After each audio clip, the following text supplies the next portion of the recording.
আমার নবী আপনার নবী দু জাহানের বাদশা হায়াতুল নবী জিন্দা নবী রহমাতুল লিল আলামিন বলেন মানুষের রূহ নেওয়ার আগে মানুষের একটা সত্যরণা শুরু হয়ে যায়, মানুষের একটা মরণ জ্বালা শুরু হয়ে যায়, মানুষের একটা মরণ কামড় শুরু হয়ে যায়। আল্লাহর হাবিব বলেন রূহ নেওয়ার সময় বান্দার যেই কষ্ট হয়, কিন্তু রূহটা নেওয়ার আগে আজরাইলে দাও মারে দাও, এটার নাম হলো সাকরাতুল মাউত। আজরাইলে যখন পূর্ব নোয়াকান্দি ঘরের দরজার মধ্যে আইসা যখন আপনারা দাও মারব,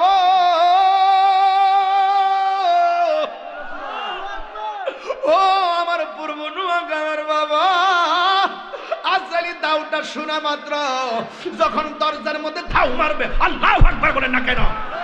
ওই আজরাইলের দাও খাইয়া মানুষের রগগুলো টাস টাস করে ছিঁড়ে যাবে, হাড্ডিগুলো টাস টাস করে গলে যাবে, তাজা তাজা রক্তগুলো সেকেন্ডে পানি হয়ে যাবে, আর মানুষগুলো পাগলের মতন ছায়া থাকবো, কেউ নাই, ডানে আপন বোঝার ক্ষমতা নাই, বামে মানুষ বোঝার ক্ষমতা নাই। আমার নবী বলেন আজরাইলের দাও খাইয়া গলাটা এমন ভাবে শুকায়া যাইব, ওই গলাটার ভিতরে 7 সমুদ্র 13 নদীর পানি ডাইলা দিলেও পানি তৃষ্ণা মিটবে না রে বাবা, পানি তৃষ্ণা। যুবক ভাইরা আমার কি দিয়ে ওয়াজ বুঝাইতাম? যার মরণটা ভালো তার কবরটা ভালো, কথা বলেন ঠিক কিনা? যার কবরটা ভালো তার হাসরটা ভালো, কথা বলেন ঠিক কিনা? এই জন্য আমার নবী আপনার নবী রাহমাতুল লিল আলামিন বলতেছেন আজরাইলের দাও খায়া রূহটা একবার নেওয়ার আগে শরীরটারে তছনছ বানায়া ফেলাইব। বন্ধুরে বন্ধুরে, হ্যাঁ বন্ধু, গভীর রজনীতে আমি কি আর ওয়াজ করতাম। এবার আমার নবী আপনার নবী বলেন আজরাইল যখন রূহটারে ধরব, ঘরের মানুষ বুঝতে পারবে না, রংমহলে থাকবারে বন্ধু পালঙ্কে শুইয়া কোন সন্ধানে মনচূড়া ঢুকিবে আসিয়া, দুয়ারে প্রহরী তৈয়া প্রবেশ করলো কেমনে, আর কি দেখা হবে রে পূর্ব নোয়াগাঁও জীবনে। এমন হতে পারে আজকের মাহফিল আমার জন্য জীবনের শেষ মাহফিল হয়ে যাইতে পারে। ও বন্ধু, নিঃশ্বাসের কোনো বিশ্বাস নাই। এমন অনেক মানুষ মসজিদে নামাজ পড়ে ঘরে যাওয়ার পরে বুকে ব্যথা ওইটা মারা যায়। এমন অনেক মানুষ দোকানের মধ্যে চা পান করে ঘরের ভিতরে যায় পয়রা মারা যায়। এমন বহুত মানুষ বিদেশ যায় টাকা রুজি করতে, বিল্ডিং থেকে পয়রা দুনিয়া থেকে বিদায় হয়ে বাড়িতে লাশ হয়ে ফিরে। এই জন্য যুবক, এই মাহফিলটা সাধারণ মাহফিল মনে করা যাবে না।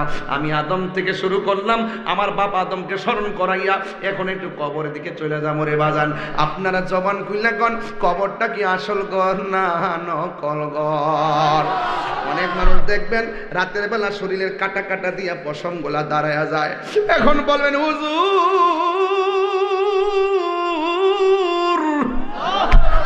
এমন ভাবে পশম দাঁড়ায়া যায় কেন?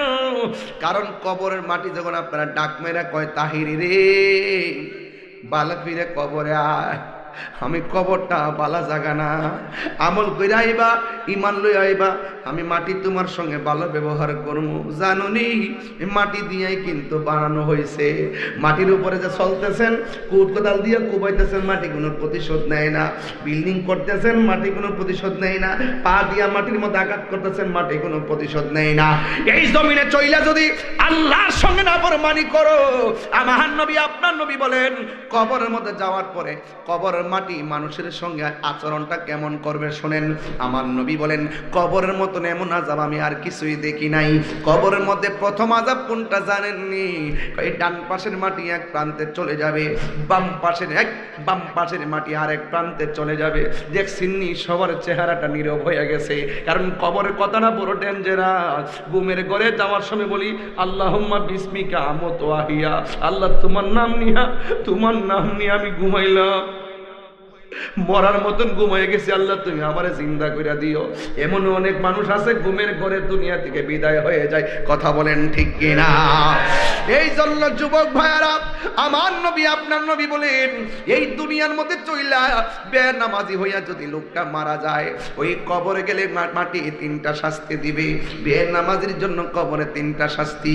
এক নম্বর শাস্তি হলো ডান পাশের মাটি এক প্রান্তে যাবে, বাম পাশের মাটি আরেক প্রান্তে যাবে। দুই পাশের মাটি দুই প্রান্তে যাইয়া এমন ভাবে তোমার চাপা মারবো, হইরে এমন ভাবে চাপা মারবো, একেবারে টিস্যুটা যেমনে গুড়া বানাইয়া ফালায়, ডান পাশের হাড্ডিগুলো বাম পাশের হাড্ডির ভিতরে এমন ভাবে টাস করে ঢুকে যাইব, বাম পাশের হাড্ডিগুলো ডান পাশের হাড্ডির ভিতরে ঢুকে যাবে। তখন বান্দারা ডাক দিয়ে বলবে, আল্লাহ আগে যদি জানতাম বেনামাজি হইয়া কবর আইলে এমন ভাবে মারবা, জীবনেও আমরা নামাজ ছাড়তাম না গো আল্লাহ। ও আল্লাহ আরেকটা বার সুযোগ দাও, দুনিয়ায় যায় নামাজ পড়বো। আল্লাহ বলবেন, না না না, সুম্মা ইলাইহি তুরজাউন, আমি আল্লাহর কাছে ফিরে আসলে মৃত্যুর মাধ্যমে আর দুনিয়ায় যাওয়ার সুযোগ নাই। ইন্না বাতশা রাব্বিকা লাশাদীদ, নিশ্চয়ই আমার আল্লাহর ধরা অনেক শক্ত। আল্লাহ ডাক দিয়ে বলে, বান্দা আমি আল্লাহ তোরে কোরআন দিছি, কোরআনের মধ্যে 82 জায়গায় নামাজের কথা বলছি, তুমি নামাজ পড়ো নাই। এই কবরের ভিতরে বেনামাজের মাটি চাপা দিব। 2 নম্বর কবরের ভিতরে জাহান্নামের আগুন দেওয়া হবে। 3 নম্বর কবরের ভিতরে সাপ বিচ্ছু দেওয়া হবে।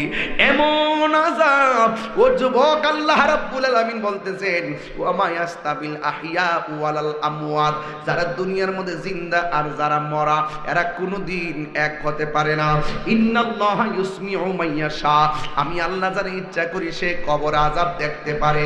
আপনারা জবান খুলে বলুন, আমার নবী কবরের আযাব দেখার ক্ষমতা আছে না নাই? আরো বড় করে বলেন, আছে না নাই? আমার নবী আপনার নবী একদিন গুরুস্থানের মধ্যে গেছে। ওই গুরুস্থানের মধ্যে যাইয়া দেখেন, গুরুস্থানের প্রত্যেকটা কবরে মানুষ জান্নাতের গালিচায় শুয়ে রয়েছে। বড় করে বলেন না সুবহানাল্লাহ। এবার আমার নবী দেখতেছেন ওই গুরুস্থানের মধ্যে সব মানুষগুলো জান্নাতের গালিচায় ঘুমায় রয়েছে। ও বন্ধুরে বন্ধুরে ও বন্ধু, একটা কবরের মধ্যে নবী দেখতেছেন জাহান্নামের বিছানার মধ্যে ঘুমায় রয়েছে না, একবারে চিল্লে চিল্লে নাচতেছে। মাশরিক থেকে মাগরিব, সীমান্ত থেকে জুনুব পর্যন্ত তার কান্নার আওয়াজ বাড়ি হইয়া গেছে। আমার নবী সব কবরের আযাব দেখা চোখের মুখ মুস্কি মুস্কি হাসতেছেন। আর একটা কবরের মধ্যে যখন আযাব দেখছেন, আমার নবী চোখের পানি ফালায়া ফালায়া কাঁদতেছেন। সাহাবীরা, আল্লাহু আকবার জোরে হবে, সাহাবীরা ডাক দিয়া কয়, ইয়া রাসূলুল্লাহ, নবী গো, মায়ার নবীজি, আপনি সব কবর দেখে আপনি হাসলেন, একটা কবর দেখে কেন আপনি কাঁদলেন? আমার নবী ডাক দেখে, সাহাবীরা বাজারের মধ্যে যাও, বাজারের মধ্যে যাই একটা মাইকিং করে দাও, এই গুরুস্থানের মধ্যে যাদের আপনজন শোয়াইছে তারা যেন কবরের পারে আইসা আইসা দাঁড়ায় যায়। সব মানুষ এলান পাইয়া গুরুস্থানের মধ্যে আসছেন, কিন্তু একটা কবরের বরাবর কে আসবে? যেই কবরটা দেখা আমার নবী চোখের পানি ফালাইয়া কাঁদছে। সব সাহাবীরা তাকায়া রইছে, এই কবরের বরাবর কে আসে? এবার আমার নবীর সাহাবীরা এবং নবী তাকায়া দেখতেছে যে এই কবরটার কাছে আমার নবী কান্না করছে। ওই কবরের পারে কেউ দাঁড়ায় নাই, বুড়া একটা মহিলা লাঠি ভর কইরা কইরা কবরের পারে দাঁড়ায় গেছে। আমার নবী ডাক দিয়া কয়, মা মা মা মা গো, এই কবরের পারে যে আপনি এসে দাঁড়াইলেন, আপনি আমারে বলেন না গো মা, এই কবরের লাশটা আপনারা কি হয়? বুড়া মহিলাটা বলে, নবী গো, এই বুড়া মহিলাটা ডাক দিয়ে কয়, নবী গো, এটা অন্য কেউ না, এটা হলো আমার সন্তানের লাশের কবর। এবার ডাক দিয়ে কয়, মা আপনার সন্তান কবরে কেমন আছে জানেননি? কয়, আল্লাহ এবং তার রাসূল ভালো জানে। আমার নবী ডাক দিয়ে কে, মা এই কবরের ভিতরে আপনার সন্তান জাহান্নামের আগুনের বিছানার মধ্যে কাতরাইতেছে, আপনি জানেননি সন্তানটা অনেক কষ্ট আছে। আপনারা জবান খুলে কন, মা সন্তান কষ্ট পাইলে মা কষ্ট পায় কি পায় না? কিন্তু এখানে ভিন্ন। নবী যখন বলছেন এই কবরের ভিতরে আপনার সন্তান জাহান্নামের গালিচার মধ্যে চিল্লাইতেছে, এই কথা শুনে মা হাসতে শুরু করছে। আমার নবী ডাক দিয়ে বলে, মা সন্তানের কষ্টের এই কথা শুনে আপনি কেন হাসতেছেন? এবার মহিলাটা ডাক দিয়ে, নবী গো, ও নবী, আমি আমার সন্তানটা যেই দিন পেটের মধ্যে কনসেপ্ট হয়েছে আমার মতন খুশি আর কেউ নাই।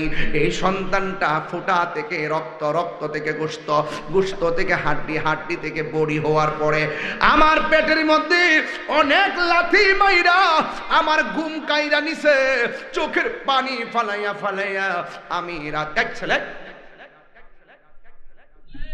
শুরু থেকে ইয়া করতেছে, কিন্তু পাগলাম করতেছে, সব ওয়াজে কথা বলে। ডাক দিয়ে আমার নবী আমার সন্তানটারে পেটের মধ্যে রাখার পরে আমার সন্তান আমার লাথি মাইরা মাইরা আমার ঘুম কাইরা নিছে, চোখের পানি ফালাইয়া ফালাইয়া আমি রাত্রে কাটাইছি। কাউকে আমি বলি নাই, সন্তানের বাবাকেও আমি বলি নাই। সকালবেলা চোখের পানি মইসা মইসা আমি উঠছি। আমার সন্তান আমার পেটে থাকা অবস্থায় খাইতে গেছি, পেটে লাথি মারছে। আমার ছেলে আমার খাওয়ারে রুচি কাইরা নিছে, কাউকে আমি বলি নাই। সন্তান লাথি মারছে, ব্যথা করে। আমি সবাইরে বলছি আমার মুখের মধ্যে রুচি নাই। সন্তানের কষ্টের কথা আমি কাউরে বলি নাই।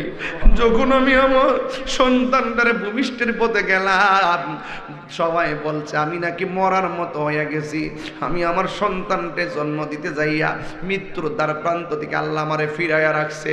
নবী গো, আমার সন্তানটার আমি ডান পাশে রাখলাম, প্রস্রাব করে দেওয়ার পর আমি আমার সন্তানটারে বাম পাশে নিলাম, বাম পাশ থেকে আমি বুকের উপরে রাখলাম।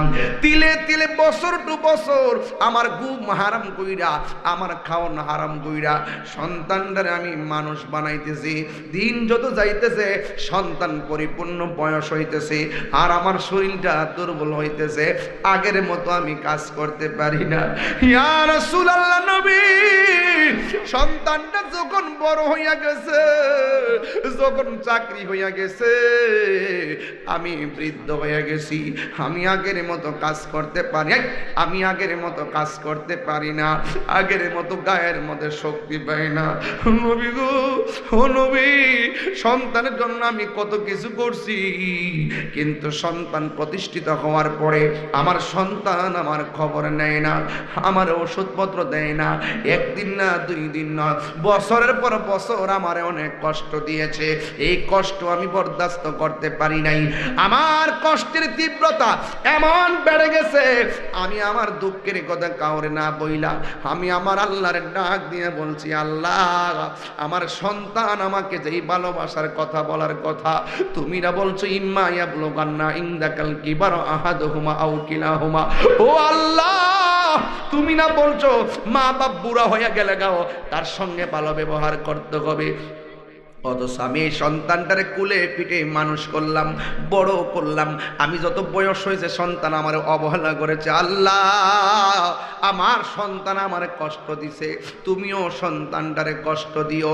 আমি হাসতেছি কেন জানেননি গো নবী?